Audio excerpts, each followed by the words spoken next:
Viewers all over the world, for some of you that are seeing me for the first time, Eze-Ana Ugochitube Rift, Maka Jugo, Abu Monyi Sinchuan and Ugochitube Temple, and you know about family and the Bajon Body teacher. Abugas Monyi Sinchuan and Ordinary Restoration Evangelical Mission. So you can call me a priest or an evangelist, I will answer. My mission is to help people live better life. Yes, nobody that is high you a piano gawan case you kubo. All you need to know about number one, life path. All you need to know about number one, life path. Now, I'm only again take out Mutihani night or Kaikowalagi. He was a name of Basalo number one.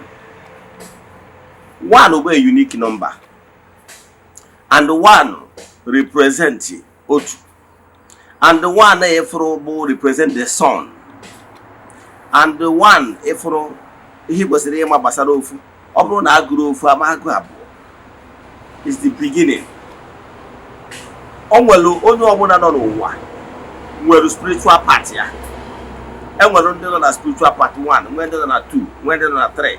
We're doing a 4, we're doing a 5, we're doing a 6, we're doing a 7, we're doing a 8, we're doing a 9. To have a life experience is where. So they discover your spiritual part. When we get water, here them and they go to them mother then to get a man. How got here them and the one Canada. Oh, Makihina, he discovered here we are spiritual part. About they discover your spiritual part. A man here making. Abroso ko na-eme no nkwadeto no na-eme ka o si eme gị. Ihe ị na-edere ime bụ discover yourself. Then you marry your strength, you marry your weakness, marry he gets zelo. Often the mmadụ wee ke da akwara maka gbasara mood swing. Mana ha ghọtara ihe na-akọsi ya. Ọtụtụ ihe na-akọsi ya. Enwere ihe ị kwesịrị ịma, enwere strength, nwee weakness gị. And the enwere the mmadụ ndị kwesịrị keep as companions, ndị nwere keep as company. Ọ ihe niile ahụ ihe kwesịrị ịma gbasara ya spiritual path. So taa anyị chọrọ ka anyị kọwara ihe niile kwesịrị ịma gbasara ndị spiritual path 1. Anyị ga na-akọwa echi, anyị kọwa maka part 2 etu aka anyị esi kọgide etiri anyị kọva ya. So gee ntị ka ịmụta ihe kpatara ihe na-eme na ndụ gị ji eme. Taa anyị chọrọ ka anyị tiwara aka Igbo sugbe. Spiritual part 1. Aha nwa bụ ndị mbụ na mbụ. O nwere ihe mgbe akọwara ihe dị ebube ihe gbasara. Before anyị gaba n'ihu na nkụzi anyị ji bịa tata. Attention chọrọ ka ipe ya bụ ejepụna na anyị na month of June. Our group rituals anyị na-achụ n'igwe ka na-aga n'ihu. Ị nwekwara ike isonyere ya bụ group ritual ebe ọ bụla ị nọ na nsọtụ ụwa dum. Ihe ị ga-eme bụ isonyere anyị forward ya 3 prayer request anyị ga-edebe n'ọta na-achụ aja na-agụ ọfọ na-ekwubi okwu n'isi ga ya n'ọnwa abụ. N'isi ụtụtụ ejego na temple kwubi okwu n'isi ndị niile sonyere anyị. The friends of the temple, children of the temple, members of the Restoration Evangelical Mission, and the consecrated group. Now, here to Kaikowala Gable, about the interested this way, he gave me each attempt for WhatsApp. Forward there are 3 prayer requests. Yes, I get them out and I try and I go for the Kubi. He gave me. Then, make token donation to the account number. WhatsApp number is 0805 78 37672. Or 0813-8243-871. Let's now proceed. Get a kind of Kumakia. Number 1, kind of Makia. Overall, so go on the Akowal, Barcelona Mania. When we get a spirituality mania, where Kowalagi find there out. Here we are spiritual part number. Spiritual part number. You get what here video from your mania, your year of birth, your month. Year, date of birth. The person in we get a Kowalagia, where one spiritual part follow near. They can say, seek knowledge. What you don't know remains a mystery to you and not to all. Then the actual Kowalonia, Igbo spirituality, Ejiro numbers. Now, yesterday, Kowalagia Basar the power of numbers. Akowalangi here Basar number the Diabube. The heading of Basar Igbo spirituality has link with number. Yes, here Basar spirituality has weight linked with numbers. Oh, yeah, but Igbo spirituality will on Ogu. You have one will equal represent. Et to all this way well loose. Et to Aki does and many boats to one Ogu. And what you hear, et to see me, you have one on Ogunia. Ọ ọbụgoro ihe ọbụla a na-eme n'Igbo spirituality, ọbụgoro our tradition.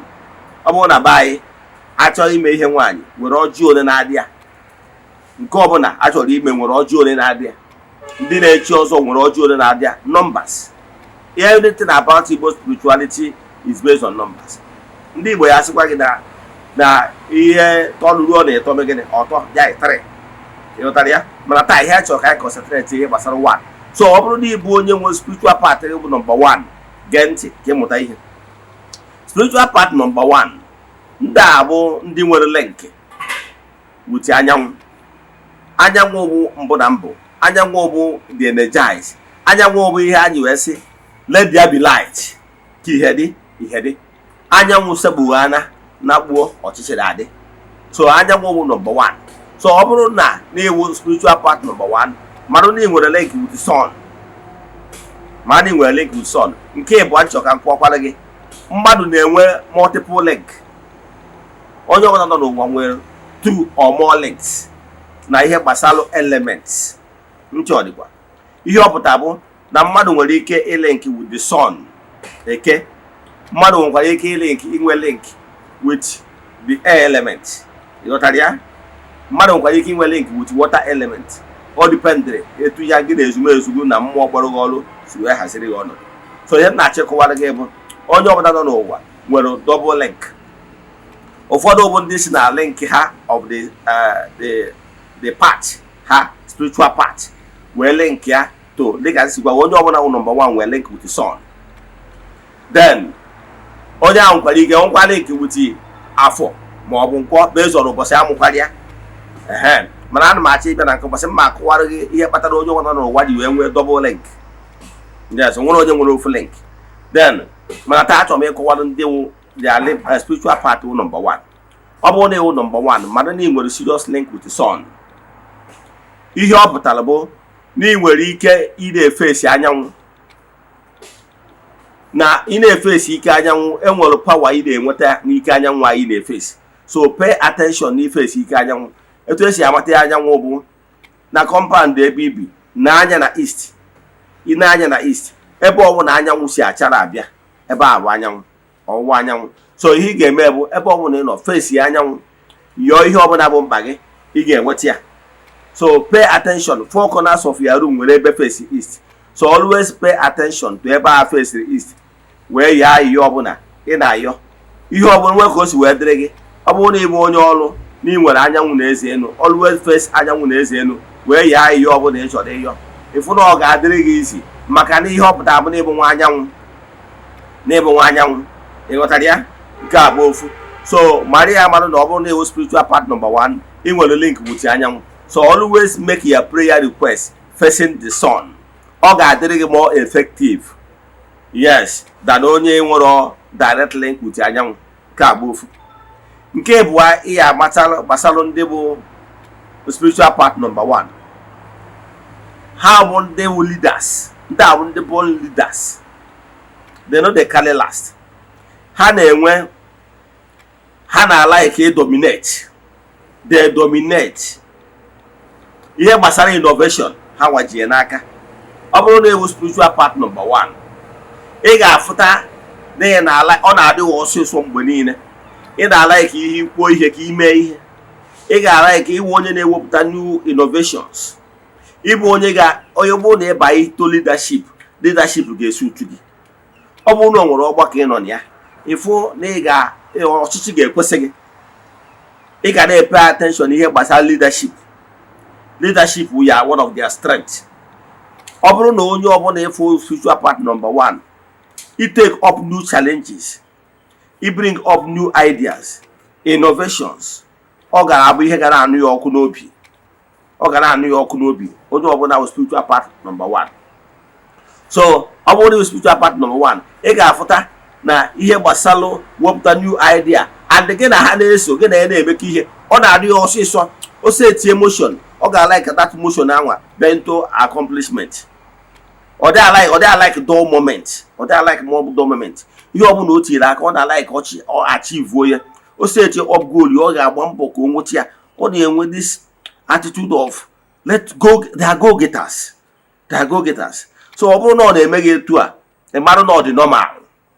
It are like dull moment. Again, a matter on the devil go on a lesbian attitude, go on a cabia, eh? They keep responding. Man, on your son, no. On your Twitter part 1, on our dear, or say the other goal here, or Chopagidea. Yeah, yeah, the matter. Then, Obony Woje, no one day, one as spiritual part 1. He gets sell them over a ban or chichi. Anything leadership. I'm going to know back in on Yagawabonishi, you will do well. How will this the charisma? How will that quality of leading? And how lead the no dormant? God, I wouldn't wear professional Ebanimia. Emma. Emma, I give why I buy Hebasalo innovation, into engineering, leadership, politics, a position of authority where you will lead, you will build business, you will do well. Because of some certain colors that are more favorable to them, like yellow, that were a good color to them. Red were a good color to them. Brown were a good color to them. So, Obruna Neo spiritual part 1, wherever you are, because when you wear clothes to abroad, clothes to align with your vibration. If only when you can, there were some bad dreams or misfortunes. So always think align along the line of color match your vibration. Okay, then in marriage, only spiritual part 1 should always consider only book spiritual part 1 or match her. Only spiritual part 2 that also they were good. Then only spiritual part 5 they were good. So these 3 can marry. Then on you will consider on your another number, but pay attention, marry your strength. Then study the part of that spiritual part you only. Then for the lapses, the weakness, yeah. Then maruzia na ye weak tolerate ya.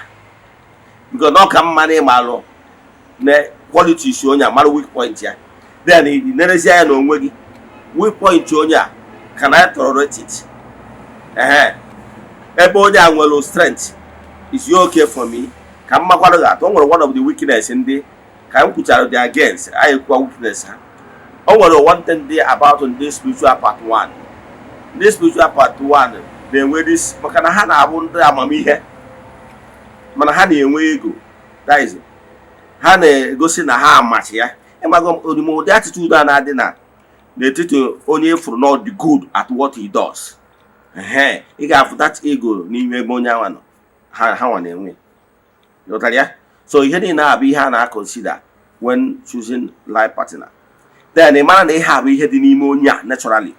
Now, are you ready to mingle with that person and the Maria Emaloebe the greatness, Emalo the weakness, Malo the years so we are. This spiritual part 1 on the horses so and how we talk and do. You go? Hand on our procrastination. No. Talk and do. No hand on here. Then about that one on so one on our door cock and oku ome on always in the haste to achieve the set goals. Then a man as such person need get me avoid. So get a him na can he goes to the basal spiritual part 1. Now, about in this way I can acquire so many things. On where being with a challenge, feel free to chat me on WhatsApp for more direction. Here there he goes to the about a mati in the anando. He owed you a dem marry a spiritual part. A malo den they avoid it. A malo number, spiritual number, gabo, nagini I make you always end in disaster. So you be don't know okay. Avoid the worst thing. Oh, yeah, but I need na interact with a spiritualist. My head basal numbers like in Africa, much other Africans, Egypt, or some of these Arab people, they make use of this power of numbers. If you do China from okay, a day of birth. Your day of birth, I call you analyze Chaya. Or malo na character a possess. Ni head in making with this year been to echo one city. ma ọ ga-adabara ya na ya gị na ya and ọ ga-adabakwa na position ọ chọrọ inye gị. Ọ bụrụ na ọ ma adaba, he will not call you back. Mana ọ bụrụ na ọ daba feel na ị ga-abụ an asset to ihe ọ chọrọ ime achieve, like ọ bụrụ na leadership position chọrọ onye number 1. So ọ bụrụ na ọ na-echa ya phone ya na ịma watch, he will not call you. Oh yeah, so sorry. I will not take you this time, maybe next time. You know ya? Because only the guy spiritually phone he possess ya. Or drop possible. You also get push you only aburo spiritual part 1. Corner in a haste. Corner the open go with a blue leadership quality. Organize song. You also give me a coaching. Makana dia mwake but or draw within. Oh nyamatane fukarata the man name if ya. No nyabo only me only flow. That leadership skill can flow, that charisma can flow naturally, because naturally, can say about I got what based on this spiritual part too. So you lie. I won't know what I'm doing when I'm here. My money talk about our family name. Chat me on WhatsApp 0805 78 37 672. My 0813 82 43 871. For the question you know, may the blessing of Chukwu be with you all. May you be favored, may you be protected, now and forevermore. Okay, Messiah.